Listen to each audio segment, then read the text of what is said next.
오늘은 추수감사 주일로 지키고 있는데 우리가 주의 말씀 살펴볼 때 정말 하나님께서 우리에게 베풀어 주신 은혜와 복락을 더 깊이 깨닫고 감사하며 기뻐하는 복된 시간 되도록 성령 하나님께서 저와 여러분 모두에게 은혜를 더하여 주시기를 원합니다. 장로교 신앙의 표준 문서로 받은 웨스트민스터 소요리 문답 1번에 이렇게 묻고 답을 합니다. 사람의 제일 되는 목적은 무엇입니까? 사람의 제일 되는 목적은 하나님을 영화롭게 하는 것과 영원토록 그 하나님을 즐거워하는 것입니다. 자, 그러면 우리가 어떻게 하는 것이 하나님을 영화롭게 하는 것일까요? 성경에 보면 하나님을 영화롭게 하는 것에 대해서 여러 가지로 말씀하지만 그 중에 하나가 하나님께서 베풀어 주신 은혜에 감사하는 것이 하나님을 영화롭게 하는 것이다. 이렇게 가르쳐 주고 있습니다. 이것을 시편 50편 23절에서는 이렇게 말씀합니다. 감사로 제사를 드리는 자가 나를 영화롭게 하나니 그 행위를 옳게 하는 자에게 내가 하나님의 구원을 보이리라. 우리 한번 같이 읽죠. 시작. 감사로 제사를 드리는 자가 나를 영화롭게 하나니 그 행위를 옳게 하는 자에게 내가 하나님의 구원을 보이리라. 아멘. 우리가 하나님께 감사를 드려야 될 이유는 너무나 많죠. 지금 이 시간 건강하게 숨을 쉬고 이 땅을 살고 있다는 것 자체가 하나님께서 베풀어 주신 은혜의 결과임을 믿으시기 바랍니다. 당연한 건 아무것도 없어요. 여러분, 저 북녘 땅에 굶주리는 우리 동포 형제들, 저 전쟁 때문에 젊은이들이 죽어가는 러시아나 우크라이나 이런 할 것 없이 제3세계 가난한 나라들, 여러분 정말 우리도 6.25 전쟁 끝나고 수십 년 전에는 그들과 같은 자들이었어요. 정말 하나님의 은혜가 아니면 아무것도 이루어지지 않는다는 것을 우리가 기억을 해야 됩니다. 무엇보다 그리스도인들은 하나님 앞에 더욱 감사해야 될 이유가 무엇이죠?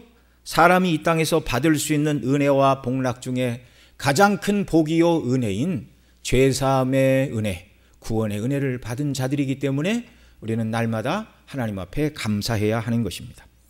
오늘 본문에서 받은 바 은혜를 인하여 주님께 나와 감사함으로 영광을 돌린 사람도 있고 한 사람이죠. 그렇지 않은 9사람의 모습이 등장을 합니다. 오늘 본문 11절 말씀 함께 같이 읽습니다. 예수께서 예루살렘으로 가실 때 사마리아와 갈릴리 사이로 지나가시다가, 자, 예수님께서 예루살렘을 향하여 가시는 길에 사마리아와 갈릴리 경계에 있는 마을로 지나가시다가 한 마을에 들어가셨습니다. 예수님이 그 길과 그 마을로 가신 곳은 그곳에서 만나셔야 될 사람들이 있었기에 일부러 그 길을 찾아가신 것이죠. 한 번은 이제 요한복음 4장에 있는 것처럼 사마리아인 수가성의 마을로도 지나가셨습니다. 그때는 이제 수가성 여인에게 복음을 증거하시고 그 여인을 구원하시기 위하여, 이번에는 이제 사마리아와 또 갈릴리 사이길로 지나가시는데 예수님의 가시는 발걸음 하나하나도 의미와 목적이 있습니다. 자, 누구를 찾아가셨죠? 예수님이 그 마을에 오셨다는 소식을 듣고 예수님 앞에 나온 사람들, 바로 10명의 나병 환자들이었습니다. 12절 말씀 또 같이 읽습니다. 한 촌에 들어가시니 문둥병자 10명이 예수를 만나 멀리 서서 이렇게 말합니다. 이 10명의 병자들은 유대인뿐 아니라 사마리아인도 섞여 있었습니다. 일반적으로 유대인과 사마리아인들은 상종을 하지 않았죠. 예수님 당시에는. 그러나 같은 질병으로 고생을 하는 사람들, 서로를 가엾게 여기는 마음, 동병상련이다, 그렇게 말하죠. 같은 질병으로 함께 고통하는 그들, 서로가 서로를 마음을 알아주었기에 병이 있기 전에는 유대인과 사마리아인이라고 구별하고 차별하고 함께 어울리지 않았던 그들이었는데, 이 질병을 인하여 그들이 고통을 당할 때 이 고통이 유대인과 사마리아인을 차별하지 않고 하나로 묶어주는 끈이 되어 동고동락하며 살고 있던 중, 이번에는 소망 중에 이 10명의 병자들이 예수님께 나와 긍휼을 구하고 있습니다. 이 10명의 나병 환자들은 큰 아픔 중에 이제 소망의 소식을 들은 것이죠. 여러분, 먼저 이들의 아픔은 무엇이었죠? 나병 자체가 그들에게 고통이었습니다. 성경에서 이 나병은 죄를 지은 자들에게 내리시는 하나님의 형벌로 그렇게 묘사가 되고 있어요. 하나님께서는 미리암이 모세를 멸시하는 죄를 짓자 미리암에게서 이 나병이 발병하게 하셨습니다. 이것을 민수기 12장 10절에서는 이렇게 말합니다. 구름이 장막 위에서 떠나갔고 미리암은 문둥병이 들려 눈과 같이 희더라. 아론이 미리암을 본즉 문둥병이 들었는지라. 그러니까 이 죄에 대한 하나님의 형벌로서 이런 병이 구약시대는 나타났다는 말입니다. 뿐만 아니라 사무엘하 3장에 보면 이제 화친을 청하러 온 다윗을 찾아온 사울의 군장 아브넬, 이제 사울왕이 죽은 다음에 사울의 군장 아브넬이 다윗을 찾아와 내가 이 백성을 다 왕에게 돌리겠습니다. 그렇게 화친을 청할 때 다윗이 흔쾌히 허락을 했죠. 그런데 전쟁터에서 돌아온 요압이 이 내용을 알고 아브넬에게 사람을 불러 대화를 하는 척하다가 그를 칼로 찔러 무고한 피를 흘리는 그런 일이 있었습니다. 이때 다윗이 그 이야기를 듣고 저주를 내리죠. 요압 집에서 백탁병자와 나병 환자들이 끊어지지 아니하리라라고 저주를 하는 내용이 사무엘하 3장에 기록되고 있습니다. 또한 열왕기하 5장에 보면 여러분 잘 아시는 것처럼 엘리사의 종 게하시가 나아만 장군을 뒤따라가죠. 이 나아만은 이스라엘에 왔을 때 엘리사가 요단강에 가서 몸을 7번 씻으라 그렇게 말할 때 그 말을 듣고 요단강에 가서 몸을 7번 씻자 그의 몸에 있던 나병이 나와 어린아이처럼 몸이 깨끗해졌어요. 그리고 이제 엘리사에게 와서 예물을 받아주십시오. 그러나 하나도 받지 않고 돌아가라 그렇게 말했죠. 그런데 게하시가 그 뒤를 따라가서 거짓말로 뇌물을 받고 또 엘리사에게 받지 않았다고 거짓말을 할 때 그에게 역시 나병이 발병을 하였습니다.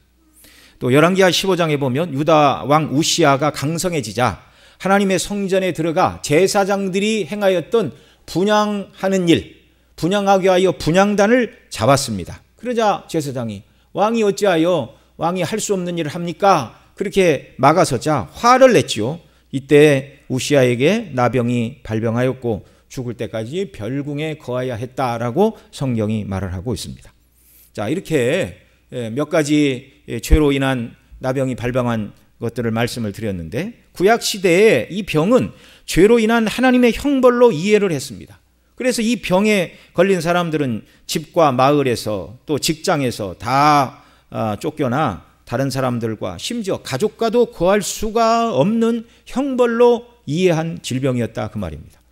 레위기 13장 45절 46절에서는 이렇게 말하고 있습니다. 같이 읽습니다. 문둥 환자는 옷을 찢고 머리를 풀며 윗입술을 가리우고 외치기를 부정하다 부정하다 할 것이요 병 있는 날 동안은 늘 부정할 것이니라. 그가 부정한즉 혼자 살되 진 밖에 살지니라. 이 레위기의 말씀은 광야에서 받은 말이죠. 그러니까 광야 40년에 받은 말씀입니다. 그래서 그들은 진의 텐트를 치고 살았는데 만약에 이 나병이 발병하면 이 진에서 떨어진 곳에서 살 수밖에 없다. 가나안 땅에 들어간 후에는 사람들이 사는 마을 밖에 격리되어 살아가야 했다 그 말입니다. 그리고 이들은요 길을 가다가 사람을 멀리서 만나게 되면 자기 옷을 찢고 머리를 풀고 입술을 가리우고 외치기를 부정하다 부정하다 오지 마시오 오지 마시오 나는 부정한 사람입니다 라고 자기 입으로 자기 부정을 말해야 되는 이 참 너무 고통스러운 일이죠. 치료약이 없는 시대에 전염성이 강한 질병이기 때문에 그렇습니다. 그래서 구약 시대에 이 병은 죄로 인한 하나님의 저주와 형벌로 이해를 했기 때문에 가정과 공동체로부터 떠나야 했고 사람들과 격리되어 그들끼리 살아야 하는 참으로 불행한 삶을 살아가던 자들이었습니다. 병 중에도 가장 몹쓸 질병이었다 그 말이죠. 이 병에 걸리게 되면 낳고 자란 가정과 직장과 삶의 터전 모든 사람들과 관계가 끊어지는 이런 일이 있었습니다. 다른 사람들에게 비인격적인 대우를 받으며 살 수밖에 없던 가슴에 켜켜이 한이 쌓여있는 사람들이었어요. 정말 이스라엘 땅에서 외적으로 보면 이들보다 더 불쌍하고 불행한 사람은 없었습니다. 그런데 이 10명의 나병 환자들에게 소망의 소식이 들렸습니다. 그 소식이 무엇이죠? 바로 예수님께서 자기들이 살고 있는 마을 근처를 지나신다는 것이었습니다. 이들은 이미 소문을 통하여 예수님이 어떤 일을 행하셨는지를 잘 알고 있었죠.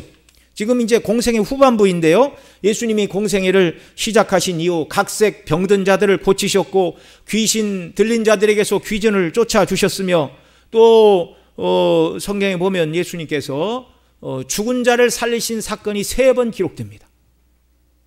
너무 놀라운 일이죠. 구약시대 엘리야와 엘리사 시대의 불신앙의 시대에 하나님께서 엘리야와 엘리사라는 특별한 선지자를 세우셔서 이적을 행하심으로 하나님이 여전히 이 땅을 통치하시는 만유의 주라는 사실을 그 시대에 보여주었습니다. 구약시대 이적이 특별히 많이 나타나는 시대가 영적으로 좋은 시대가 아니라 어두운 시대였습니다. 그런데 예수님이 오셔서 병을 고치시고 귀신을 쫓아내시고 죽은 자를 살리신 이런 모든 일들은 엘리야와 엘리사가 행한 일과 비교가 되지 않는 가장 큰 권능을 드러내신 사건이었어요. 그러니까 누가 봐도 엘리야나 엘리사보다 훨씬 크신 분이 예수 그리스도라는 것. 무엇보다 이들로 하여금 자기들의 질병을 예수님이 고치실 수 있을 것이다라는 소망을 갖게 하는 사건이 있었죠. 그게 뭡니까? 자기들과 같은 병에 걸린 자를 예수님이 공생의 사역 초기에 고쳐주신 바가 있어요. 누가복음 1장 40절로 42절 그리고 45절 같이 읽습니다. 한 문둥병자가 예수께 와서 꿇어 엎드려 간구하여 가로되 원하시면 저를 깨끗게 하실 수 있나이다. 예수께서 민망히 여기사 손을 내밀어 저에게 대시며 가라사대 내가 원하노니 깨끗함을 받으라 하신대. 곧 문둥병이 그 사람에게서 떠나가고 깨끗하여 진지라. 참 여러분, 원래 이 병에 걸린 사람은 사람 앞에 못 나오는데 어떻게 예수님이 홀로 계셨을 때 이 사람이 주 앞에 나왔나 봐요. 그게 관례를 어긴 거죠. 이런 경우라면 돌에 맞아 죽어야 마땅한 것입니다. 그런데 뭐라고 그래요? 이분이 원하시면 저를 깨끗게 하실 수 있나이다 라고 주님께 도우심을 구할 때 주님이 어떻게 하셨어요? 민망히 여기셨어요. 민망히 여기사. 불쌍히 여기셨다 그 말이죠.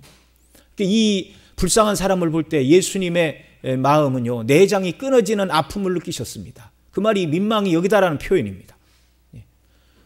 죄에 눌려 있고 질병에 정말 질병에 걸려 평생 외롭고 고통 중에 살아간 사람을 우리 주님이 불쌍히 여기시고 그 사람을 볼 때 정말 간장이 끊어지는 듯한 그런 마음을 느끼시고 어떻게 하셨어요? 손을 내밀어 저에게 대시며 가라사대. 아무도 가까이 하지 않는 그 사람에게 예수님이 손을 대시고 내가 원하노니 깨끗함을 받으라.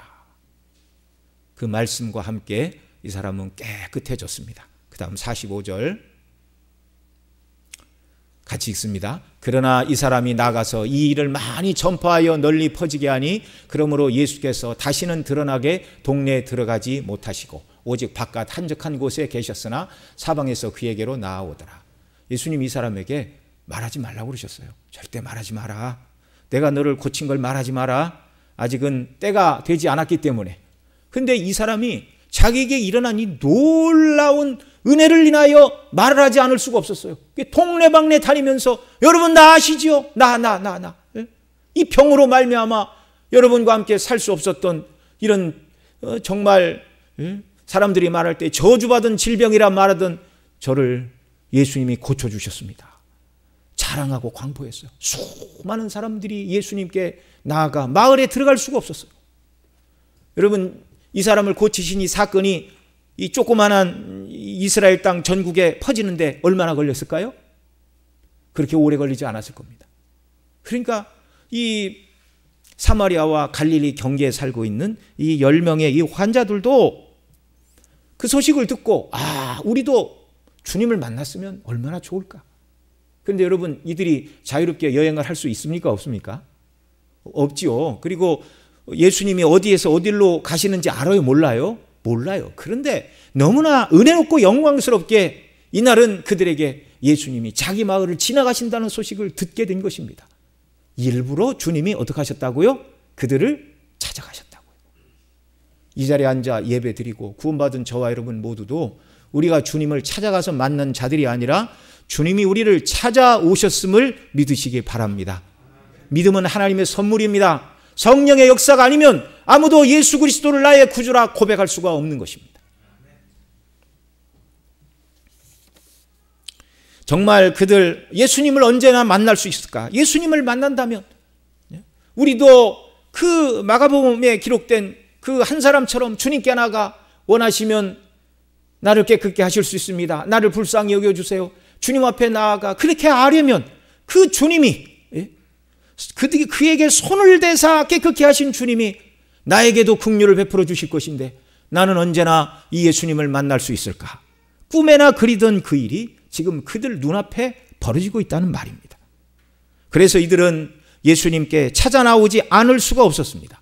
오늘 본문 12절 13절 다시 읽습니다. 한 촌에 들어가시니 문둥병자 10명이 예수를 만나 멀리 서서 소리를 높여 가로되 예수 선생님이여 우리를 긍휼히 여기소서 하거늘. 아멘. 자, 앞서 말씀드린 대로 이 나병 환자들은 건강한 사람들과 접촉할 수 있었다고요? 없었다고요? 없었습니다. 나갈 수가 없었어요. 그래서 한 마을에 들어가신 예수님 앞에 당당히 나아가지 못하고 다만 멀리 서서 소리를 높여 부르짖을 수밖에 없었어요. 여기 소리를 높여에서 높이다는 단어가 헬라어로 원형 동사는 아이로라는 말인데 영어 성경 NIV에서는 리프트, NASB에서는 레이즈라는 단어로 번역을 했습니다. 이 두 단어는 물건이나 상태를 최대한 끌어올리는 것을 말하는 것입니다. 이 말은 그들이 낼 수 있는 최대한의 목소리를 끌어내어 주님께 간청을 했다는 말이죠. 주님 앞에 나갈 수도 없어요. 그러니 이들이 할 수 있는 일이 뭐예요? 멀리 서서 주님께 최대한의 목소리로 부르짖어 은혜를 간구하는 것밖에 없었습니다. 무엇이라고 말했죠? 예수 선생님이여 우리를 긍휼히 여기소서. 정말 이들이 할 수 있는 일은 가장 큰 소리로 그리고 가장 간절함을 담아 우리를 긍휼히 여겨달라고 큰 목소리로 호소하는 것밖에 달리 할 것이 없었어요. 오랜 생활 이 질병으로 고생한 분들에게 무슨 재산이 있었겠습니까? 예수님께 무슨 예물을 보내고 고쳐달라고 말했겠어요? 아무것도 없었어요. 그들에게는. 주님은 주께서 이 일을 이루어 주실 수 있는 능력과 사랑이 있으신 분임을 믿고 도우심과 은혜를 간구하는 자들의 기도를 항상 들어주셨고 지금도 저와 여러분의 기도를 들으시는 줄을 믿으시기 바랍니다. 주는 우리의 목자이십니다. 주인이십니다. 사랑하시는 성도 여러분, 질병, 고난, 물질적인 어려움, 인생의 이런저런 난제 때문에 원망하고 불평하고 낙심할 일이 있다면 낙심과 원망과 불평 대신 주께 나아가 부르짖으시기 바랍니다. 깊은 낭만과 좌절 대신 원망과 불평할 시간과 마음과 힘이 있다면 그 힘과 시간과 에너지를 가지고 전능하신 아버지 하나님께 우리 주 예수 그리스도의 이름으로 성령의 도우심 가운데 나를 긍휼히 여겨달라고 간구하시기 바랍니다. 여러분, 때때로 우리에게 질병이 찾아오고 사업이 어렵고 직장의 문제, 곤란을 겪고 또 자녀들이 뜻대로 잘 성장하지 못한다고 해서 염려하지 마시기 바랍니다. 모든 문제를 주님께 가지고 나가면 되는 거예요. 우리 지난 주간에 우리 수험생들 또 수능 시험을 봤는데 잘 봤으면 잘 본 대로, 못 봤으면 못 본 대로 주님께 의탁하고 맡기시고 하나님을 신뢰함으로 나아가시기 바랍니다. 공부를 조금 잘하건 못하건 인생 살아가는데 그렇게 큰 문제 없어요. 내가 원하는 방식대로 일이 되지 않는다고 해서 학생이나 또 직장인이나 사업을 하시는 분이나 낙마하거나 좌절할 필요가 없습니다. 주님께 나아가 도우심을 구할 때 때에 맞는 은혜를 우리에게 주시는 자비의 주이심을 믿으시기 바랍니다. 시편 34편 6절에 다윗은 이렇게 노래를 했어요. 같이 읽습니다. 이 곤관자가 부르짖음에 여호와께서 들으시고 모든 환난에서 구원하셨도다. 여러분, 여기 핵심 동사 세 가지 한번 찾아보시기 바랍니다. 첫째는 무엇이죠? 부르짖음에, 두 번째는 들으시고, 세 번째는 구원하셨도다. 네. 하나님은 이런 분이십니다. 성도가 나아가 부르짖을 때 들으시고 구원하시는 하나님. 여러분, 성경에 기록된 이 말씀은 다윗에게만 해당된 말일까요? 기록된 성경이니 성경이 하나님의 말씀임을 믿고 하나님을 아버지라고 부르는 자녀들 모두에게 약속된 말씀일까요? 그렇습니다. 후자입니다. 그러니까 곤고한 중에 우리가 나가 부르짖을 때 여호와께서는 어떻게 하신다고요?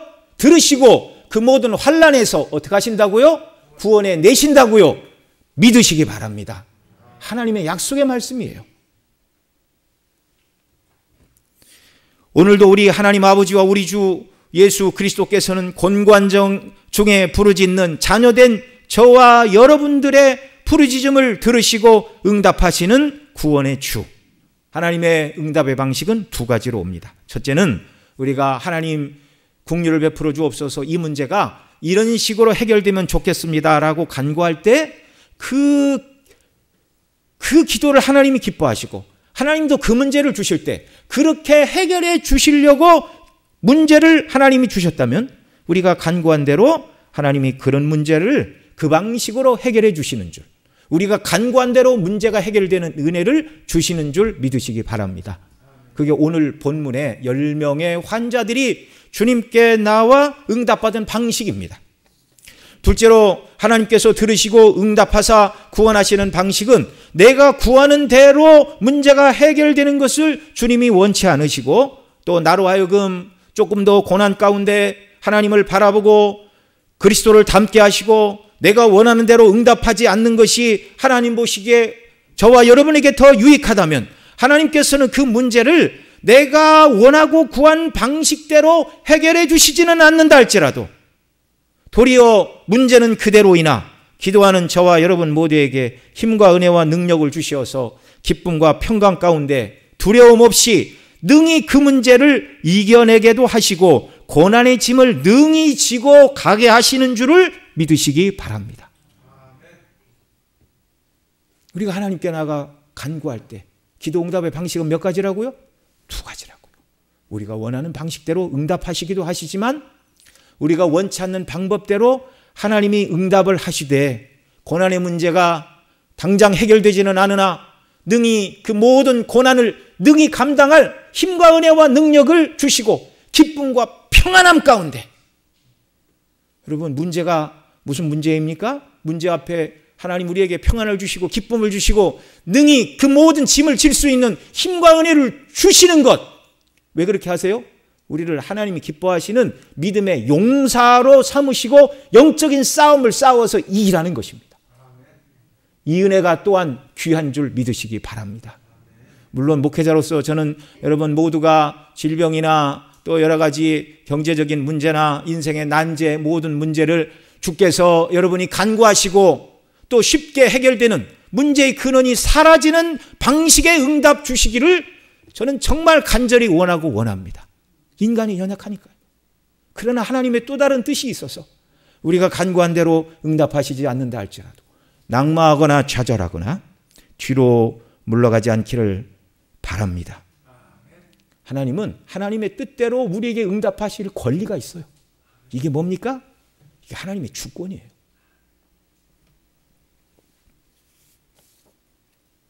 고난 가운데 그리스도를 닮게 하시고 또 우리를 위해 먼저 고난의 본을 보이신 예수님의 고난의 발자취를 따라오게 하려 하심이라. 베드로전서 2장에서 그렇게 가르쳐요. 애매히 죄가 있어 매를 맞고 고난을 받으면 유익이 없거니와 애매히 고난을 받아도, 이 말은 무고한 중에 고난을 받아도 고난을 참는 것이 복이 있다. 왜? 고난을 받으신 예수님이 먼저 고난을 받으신 이유는 우리로 하여금 그 예수님의 고난의 발자취를 본받으라고 예수님이 고난의 길을 가신 것이다. 그러니까 여러분, 우리가 이런저런 문제로 인해서 간절히 기도했는데 우리가 원하는 식으로 해결해 주시지 않고 고난을 감당하라고 주님의 섭리와 뜻이 그렇게 드러난다면 하나님께서 나를 정말 믿음을 더하여 주시고 예수님을 닮게 하시고 하늘에서 더 큰 상급을 주시기 위하여 이렇게 문제를 해결하라고 하시는구나 라고 이해하시고 그 일을 능히 감당할 힘과 은혜와 능력을 구하시고 주께서 주시는 기쁨과 평강 가운데 모든 짐을 능력으로 지고 이겨나가는 저와 여러분 모두가 되시기를 원합니다. 오늘 본문에서 간절히 부르짖는 10명의 병자들에게 주님은 어떻게 하셨습니까? 14절, 본문 14절 같이 읽습니다. 보시고 가라사대 가서 제사장들에게 너희 몸을 보이라 하셨더니 저희가 가다가 깨끗함을 받은지라.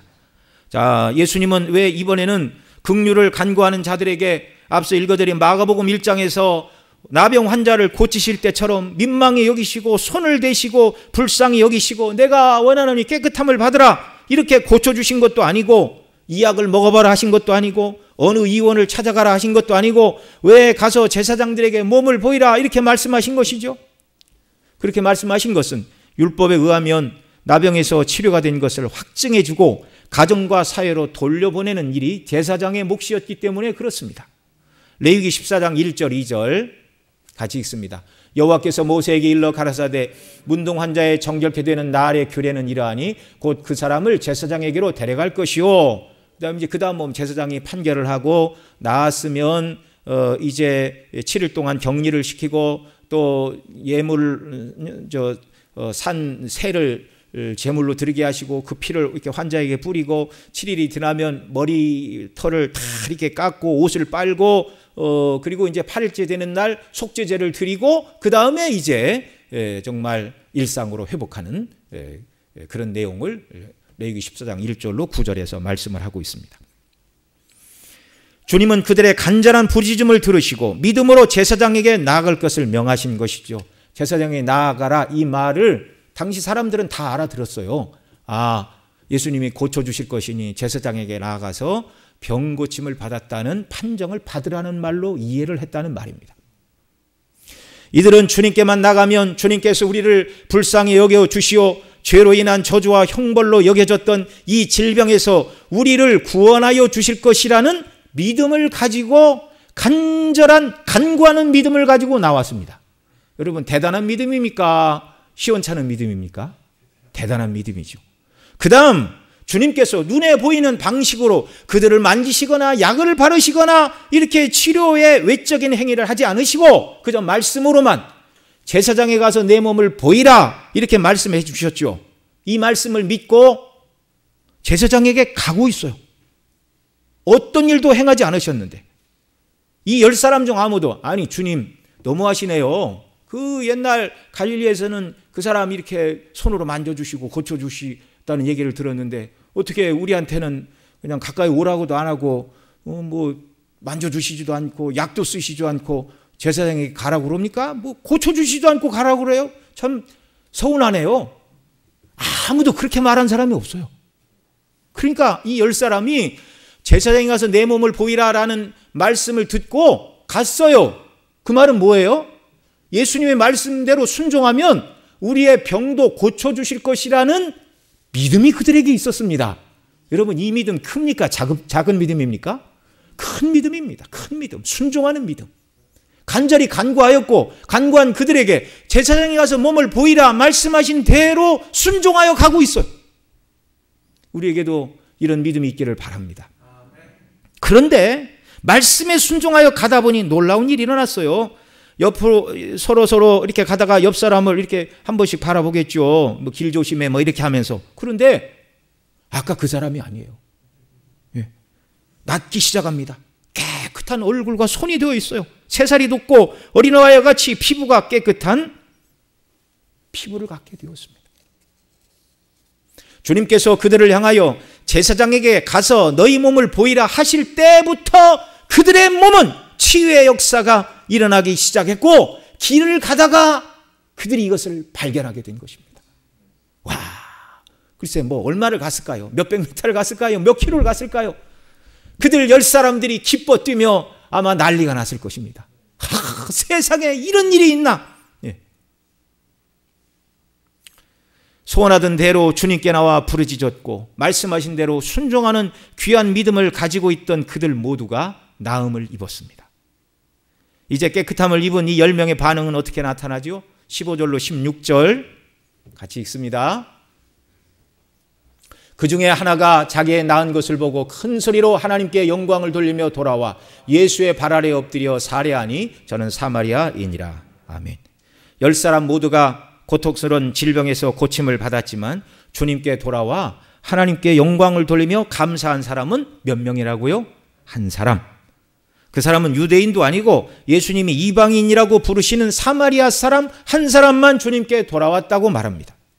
여러분, 물론 나머지 9사람 마음 속에서도 예수님께 대한 감사의 마음이 있었을까요? 없었을까요? 있었지요. 그러나 그들에게는 예수님께 돌아와서 감사를 표하는 것보다 더 중요하게 생각되는 것이 있었어요. 그게 뭐예요? 제사장에 가는 거예요. 나았다는 판정을 받고 그동안 보지 못했던 사랑하는 가족들 품에 돌아가는 것입니다. 예. 뭐 날이 추워서 온천을 가는 것이 소원이었다면 깨끗한 피부로 온천도 한번 가보고 맛있는 것도 먹고 뭐 여행도 하고 뭐 여러 가지 정말 꿈에 부풀게 만들었어요. 이런저런 이유가 그들로 하여금 고쳐주신 주님께 돌아오지 않고 그냥 그 길을 가게 만들었다는 것입니다. 그러나 그들의 과거를 생각해 보면 참으로 합당치 않은 행동입니다. 앞서 말씀드린 대로 가족과 공동체, 직장에서 쫓겨났고 길을 가다가 사람을 만나면 옷을 찢고 머리를 풀고 입술을 가리고 나는 부정하다 부정하다 소리 지르며 사람 대접을 받지 못하고 살던 가장 불쌍한 사람, 건강한 사람과 접촉이 불가능한 소위 불가촉 천민, 뭐라고 해야 되나요? 정상적인 사람과 교통할 수 없는 저주에 놓인 삶이었어요. 그런데 10명 중 한 사람만 돌아왔고 9명은 깨끗하게 고쳐주신 주님께 돌아와 감사하지 않았다는 것입니다. 이들은 앞서 말씀드린 대로 주님께 나가면 병을 고칠 수 있다는 간절한 믿음, 간구하는 믿음이 있었고 제사장에게 몸을 보이라고 하실 때 아무것도 행하시지 않으셨음에도 불구하고 말씀대로 순종하여 제사장에게 나아가는 순종하는 믿음도 가지고 있었어요. 그러나 병을 고쳐주신 주님께 다시 돌아와 감사하는 믿음의 모습은 그들에게 없었다는 말입니다. 여러분, 여기서 우리가 알 수 있는 것은 무엇입니까? 참된 믿음은 받은 바 은혜에 감사할 때 비로소 그 믿음이 온전하게 된다는 사실입니다. 병고침을 받은 것이 너무 놀라워 그 병을 고쳐주신 주님을 잊어버린 것인지 아니면 자신이 간절히 간구하고 노력해서 땀 흘려 따낸 것이라고 생각을 했는지는 몰라도 9사람은 주님께 돌아가 감사를 드리며 하나님께 영광을 돌리지 않았습니다. 저와 여러분 모두는 받은 은혜를 잃어버린 10분의 9의 열의 9에 해당하는 사람이 아니라 받은 은혜를 인하여 하나님 아버지께 우리 주님께 감사하는 10명 중에 한 사람이 되는 복된 역사가 우리에게 있기를 바랍니다. 이 10명의 한 사람은요 일반적으로 그렇다는 거예요. 일반적으로. 저와 여러분은 9에 속하기를 원합니까? 한 사람에 속하기를 원합니까? 한 사람에 속해야 될 줄 믿습니다. 우리가 과거에는 10번의 은혜를 받았을 때 9번 감사하는 것을 잃어버리고 한 번 감사하며 오늘까지 살았다면 이제 10번 은혜를 받으면 10번 모두 하나님 주신 은혜를 찬미하고 감사하고 영광을 돌리는 감사함으로 믿음이 온전케 되는 저와 여러분 모두가 되시기를 소원합니다. 저와 여러분 모두는 하나님께 큰 은혜를 받았습니다. 10명의 환자들보다 더 큰 은혜를 저와 여러분이 받았습니다. 두 가지 이유에서 그렇죠. 첫째는 지금껏 건강하게 숨을 쉬며 사는 것 자체가 하나님의 은혜이심을 믿으시기 바랍니다. 육체의 연약함이 있었을 때 회복의 은혜를 주시어 지금껏 살고 있는 것이죠. 더군다나 아프지 않고 고난 없이 지금껏 건강한 모습으로 살게 하셨다면 이것은 더 큰 은혜인 줄 믿으시기 바랍니다. 사랑하시는 여러분, 지금껏 질병이나 고통이나 고난이 없이 지금껏 은혜 가운데 살게 해주신 것이 더 큰 은혜입니까? 한번 살아오다가 건강에 이상이 찾아오고 또 사업에 어려움이 찾아오고 많은 고통과 고난이 찾아왔을 때 간절히 기도했더니 하나님이 회복의 은혜를 베풀어 주셨어요. 자, 어떤 게 더 큰 은혜입니까? 여러분 1번입니까? 2번입니까? 저 같으면 1번을 택하겠습니다. 왜요? 고난 없이 편안하게 은혜를 주신 것이 더 큰 복이죠. 물론 질병이 찾아오고 어려움이 찾아왔을 때 정말 내 힘으로 해결할 수 없는 인생의 난제라는 걸 깨닫고 내가 지극히 작은 자라는 걸 깨닫고 주님께 나가 도우심의 은혜를 간구할 때 능력의 편팔로 나를 도우심으로 하나님이 살아계심을 깨닫는 은혜가 작은 것은 아니나 그러나 고난 속에는 아픔이 있습니다. 이런 아픔, 고난, 고통 없이 평안하게 우리를 인도해 주셨다면 이것이 가장 큰 은혜요 감사임을 깨달으시기 바랍니다. 정말 이걸 깨달아야 돼요. 우연히 되는 건 아무것도 없어요. 주신 은혜를 깨닫지 못하면 주께서 깨닫게 하시는 은혜를 주십니다.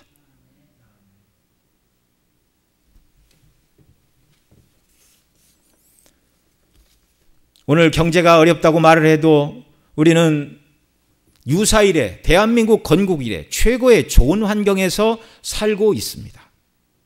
저도 이 설교를 준비하면서 인생 누구나 이것저것 부족한 것이 많이 있다 이런 생각이 드는데 정말 우리가 40년, 50년 전만 생각해도 그때와 비교할 수 없는 시대를 우리가 살고 있어요. 뭐 일일이 그 시대가 어땠는가 말을 하지 않아도 정말 우리는 하나님이 주시는 은혜의 때를 살고 있습니다. 하나님께서 내게 베풀어 주신 은혜에 대하여 늘 기뻐하고 감사하며 살아왔는지 또 부족하고 채워지지 않는 것에 대한 원망과 불평으로 살아왔는지 저 자신을 돌이켜보고 회개하는 시간을 가졌습니다. 그리스도인들은 내가 가진 모든 것, 내가 누리는 모든 것, 내 능력과 노력의 산물이라고 말하지 말아야 됩니다. 여러분, 저 북녘갱의 동포들이 가난과 고통에 시달리는 것, 그들이 우리만큼 노력을 하지 않고 그들이 우리만큼 똑똑하지 않아서일까요? 그렇지 않아요. 하나님이 그 사회에 환경에 은혜를 주시지 않으면 아무리 노력하고 힘을 써도 안 되는 거예요. 사도 바울은 고린도전서 4장 6절로 7절에서 이렇게 말합니다. 같이 읽습니다. 형제들아, 내가 너희를 위하여 이 일에 나와 아볼로를 가지고 본을 보였으니 이는 너희로 하여금 기록한 말씀 밖에 넘어가지 말라 한 것을 우리에게서 배워 서로 대적하여 교만한 마음을 먹지 말게 하려 함이라. 누가 너희를 구별하였느뇨? 내게 있는 것 중에 받지 아니한 것이 무엇이뇨? 내가 받았은즉 어찌하여 받지 아니한 것 같이 자랑하느뇨? 아멘. 다 받았어요. 생명도, 건강도, 시간도, 은사도, 물질도, 내 가족들도, 사랑하는 부모와 자녀, 형제, 나를 돕는 모든 분들, 심지어 한 교회를 섬기는 지체로 부르신, 한 지체로 부르시고 한 형제 자매로 부르신 저와 여러분을 묶어주신 이 모든 것도 하나님의 은혜요 선물인 줄 믿으시기 바랍니다.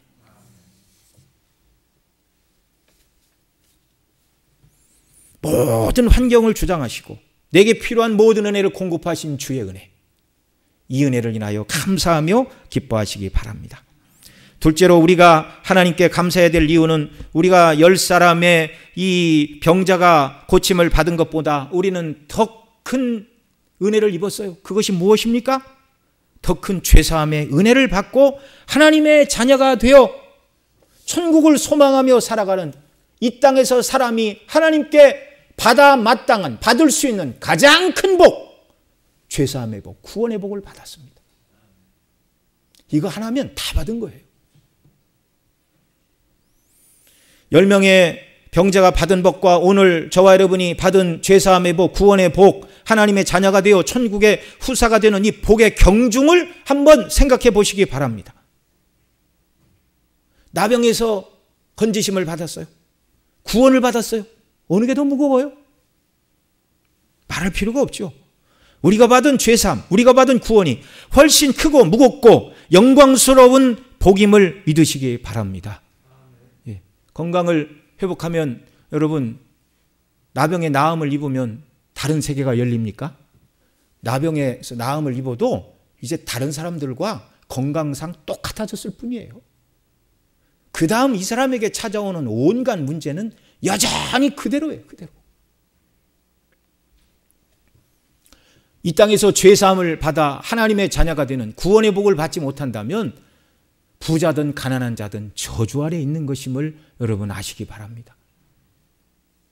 죄로 인하여 지옥 형벌에 떨어져야 마땅한 저와 여러분들이었습니다. 영원토록 하나님의 진노와 심판을 받아 마땅한 저희들을 그리스도 안에서 구원하시어 천국 백성 삼으시고 그 천국에서 하나님과 더불어 영생을 누리는 자들로 불러주신 이 은혜, 이게 우리가 영원토록 주 앞에 감사하고 찬미해야 될 주제입니다.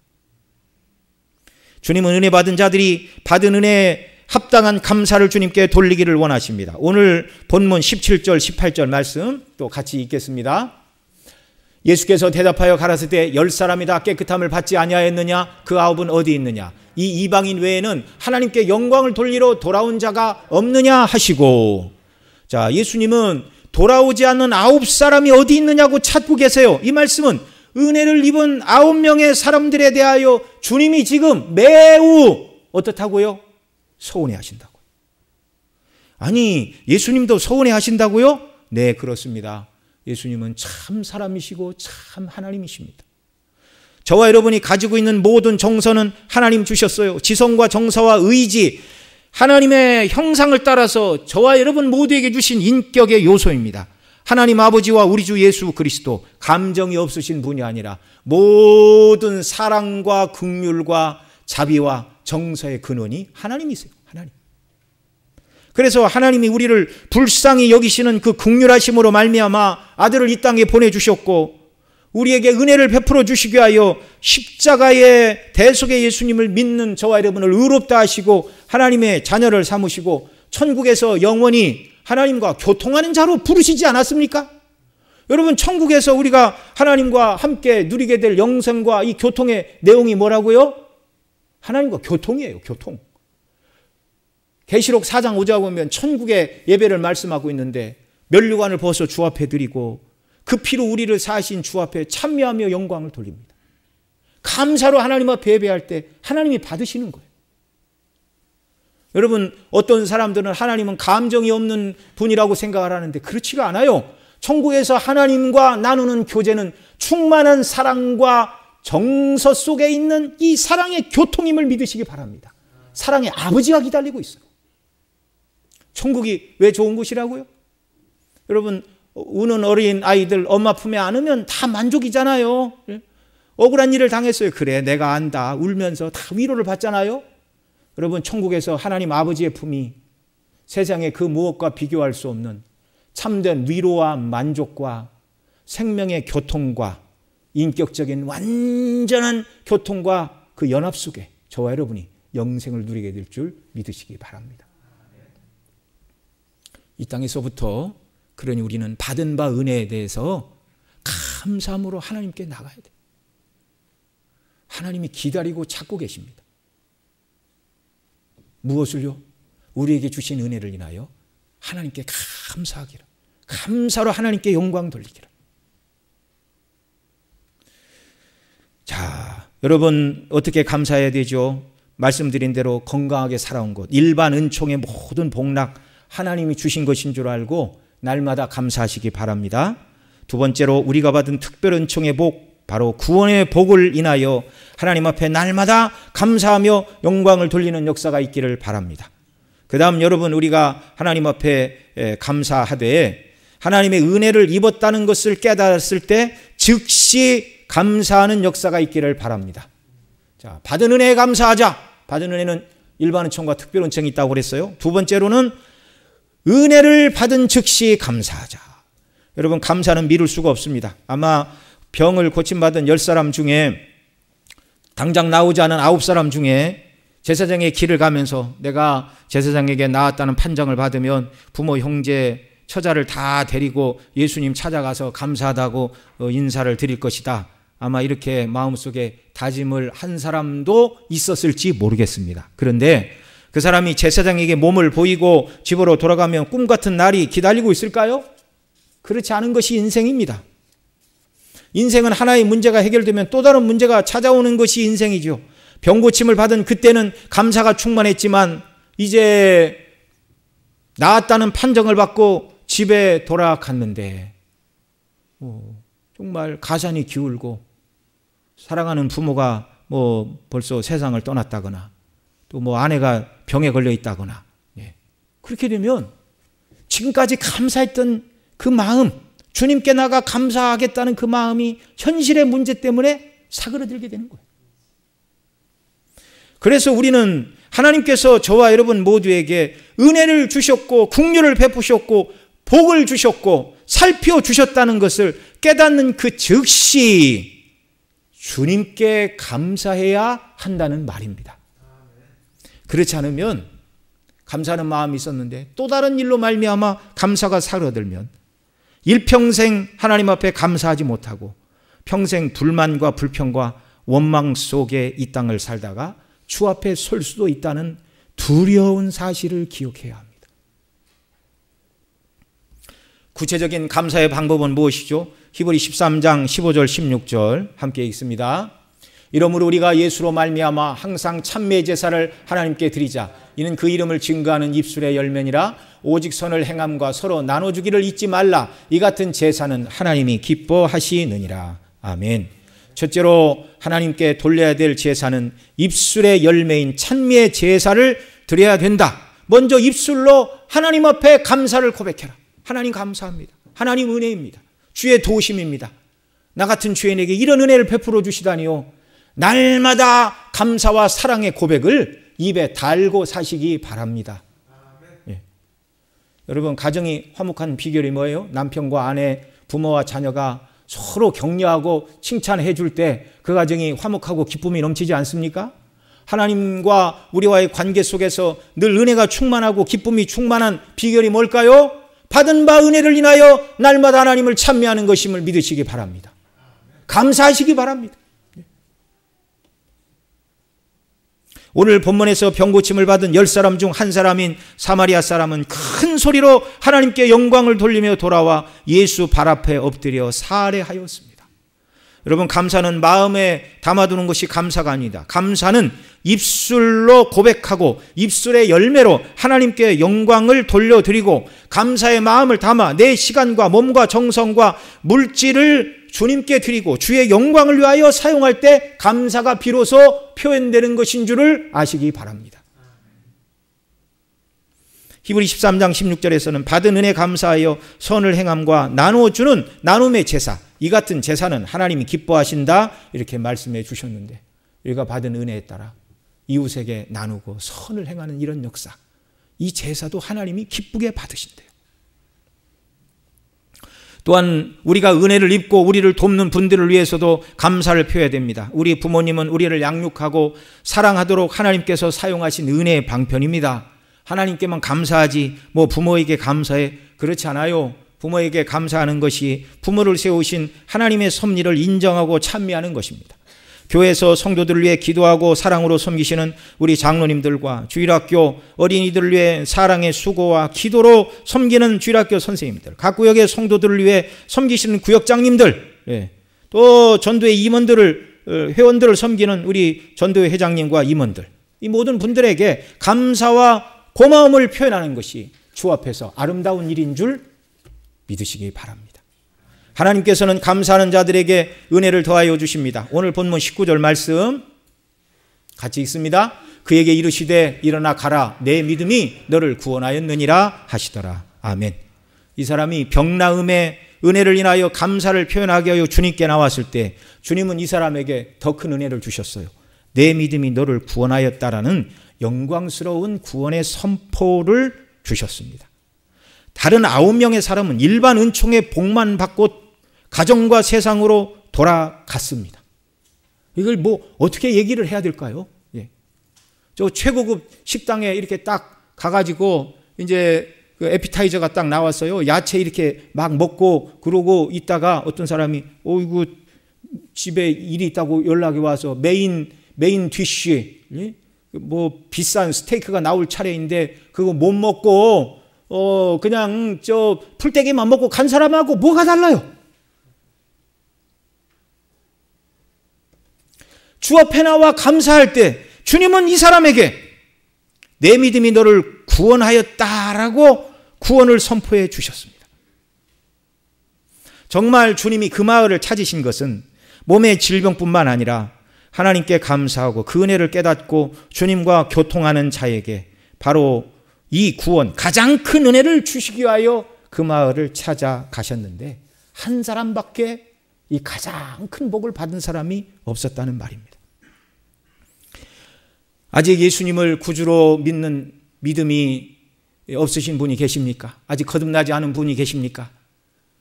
정말 지금까지 살아온 모든 은혜를 인하여 하나님께 감사하시기 바랍니다. 하늘의 해와 별들을 지으신 하나님을 찬미하고 감사하시기 바랍니다. 내 눈을 열어주시고 하나님의 구원을 깨닫는 은혜를 베풀어 달라고 감사하며 찬송할 때 주께서 우리에게도 그런 은혜 주실 줄 믿습니다. 그러나 이미 예수님을 구주로 믿는 저와 여러분은 이미 구원받은 자들입니다. 구원받은 성도들이 베풀어 주신 구원의 은혜에 대해 감사할 때 하나님은 기뻐하시고 성령 안에서 하나님의 생명의 교통이 더 충만케 됨을 믿으시기 바랍니다. 감사하는 자만 느끼는 복이에요. 서두에 말씀드린 시편 50편 23절에 감사로 제사를 드리는 자가 나를 영화롭게 하나니 그 행위를 옳게 하는 자에게 내가 하나님의 구원을 보이리라 이렇게 말씀하는데, 여러분 제사로 제사를 드리는 것이 하나님을 영화롭게 하는 것인데 그 다음에 이제 그걸 설명하기 위하여 그 행위를 옳게 하는 자에게 이렇게 말하죠. 그 행위를 옳게 하는 게 무엇입니까? 받은 바 은혜를 가지고 하나님 앞에 감사하여 영광을 돌리는 것이 그 행위를 옳게 하는 것이다 그 말이에요. 이런 자들에게 내가 하나님의 구원을 보이리라 이렇게 말씀하고 있습니다. 감사하는 자에게 구원을 베풀리라. 이게 시편 50편 말씀이고 오늘 본문 19절에서도 감사하며 돌아온 구원에게 그 사람에게 내 믿음이 너를 구원하였다 이렇게 말씀해 주셨어요.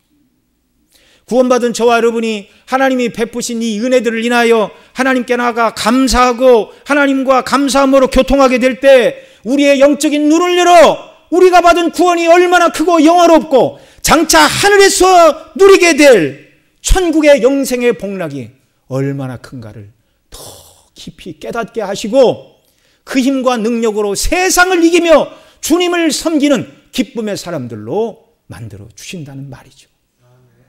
이런 은혜를 주께서 저와 여러분 모두에게 한량없이 충만히 부어주시기를 소원합니다. 기도하시겠습니다. 사랑하시는 아버지 하나님 고맙고 감사합니다. 정말 우리가 은혜를 받은 자들입니다. 10명의 환자보다 더 큰 은혜를 입었습니다. 건강하게 지켜주셨고 구원의 은혜를 우리에게 베풀어 주셨습니다. 우리의 눈을 활짝 열어 없는 것으로 인하여 불평하고 원망하고 낙심하는 자들이 아니라 베풀어 주신 은혜에 대하여 하나님 앞에 감사하게 하시고 또 여러 가지 인생의 난제 앞에 주 앞에 나아갈 때 그 문제를 해결해 주시고 또는 힘과 능력과 은혜를 주시어 능히 기쁨과 평안으로 그 짐을 넉넉히 지고 가는 그런 은혜, 문제 해결의 은혜를 주시는 주 앞에 날마다 나오게 하여 주옵소서. 부르짖어 응답받고 응답받은 대로 하나님 앞에 감사하고 감사함으로 말미암아 더 하나님과 교통하는 생명의 은혜가 넘쳐나는 저희들 모두가 되도록 은혜를 베풀어 주옵소서. 우리 구주 예수님의 이름으로 기도드리옵나이다. 아멘.